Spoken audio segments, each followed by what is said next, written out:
love this. You know, I really like the fact that you have how this is going to join. I like that.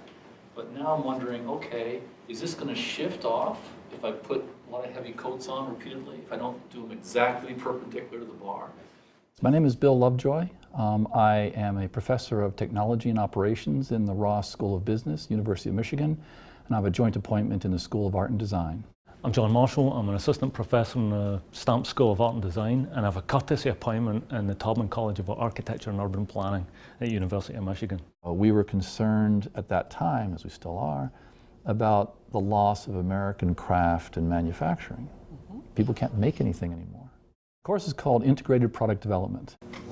Nice that you got a prototype there. Have you put it on a bed yet? In this course, they don't turn in appearance models or hypothetical things. They turn in an actual customer-ready prototype that's ready to go on the customer shelf in the fully genuine materials, fully operational. So you have to be able to make something.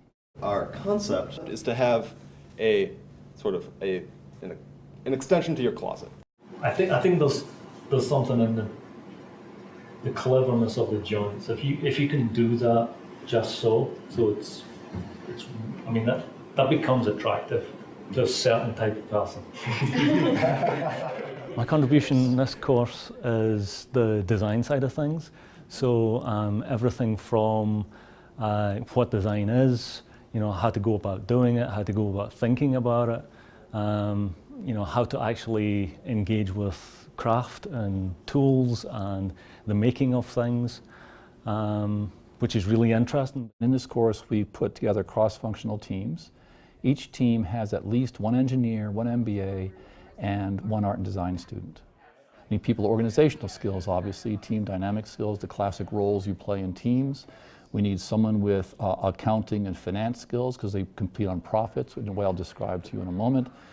So we have this list of skills that we need, and we have to make sure each team has at least one expert. And we give every team the same design challenge, and the teams compete with each other in that design challenge, as they would if they were independent businesses. Now these teams have to develop a fully functional product, as I've described, but they also have to develop a manufacturing process by which they would make that product, complete with fixed and variable costs of materials and labor. To my knowledge, IPD is the only course in the country that combines a fully functional customer-ready prototype with an economic competition. It's common in engineering schools, for example, to make a functional product out of real materials, but there's no economic motivation for it. Typically in business schools, we have all sorts of economic competitions, but they're all simulated. Like you and I make decisions and the computer determines our market share and we compete that way. Fine, but there's no real artifact. There's nothing, it's all virtual. This is the only course I know of that has a fully functional customer-ready prototype combined with an economic competition that is even close to realistic in terms of what you compete with out there in the business. These students literally compete with each other for customers by serving their needs, and they express their purchasing decisions in the same way you would at the store. This product and this price, I like this better than that, and I'll spend my money here, not there, and that's why we assess the teams. They compete in two different markets. The second trade show is a physical trade show where each team gets like a 12 by 12 foot section to put up a booth just as they would at a regular trade show. And they hawk their wares, and we invite people from the community, typically get, you know, in the 400 range. Again, the fraction of people that register a vote for a given team is that team's market share. In the web show, we have typically over 1,000 people from around the world that will vote. So when I say 1,000, I mean 1,000 legitimate votes. Those I know will include IPD alumni.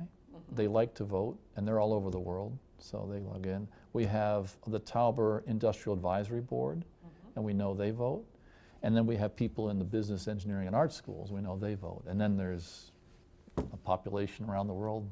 Who knows where they come from?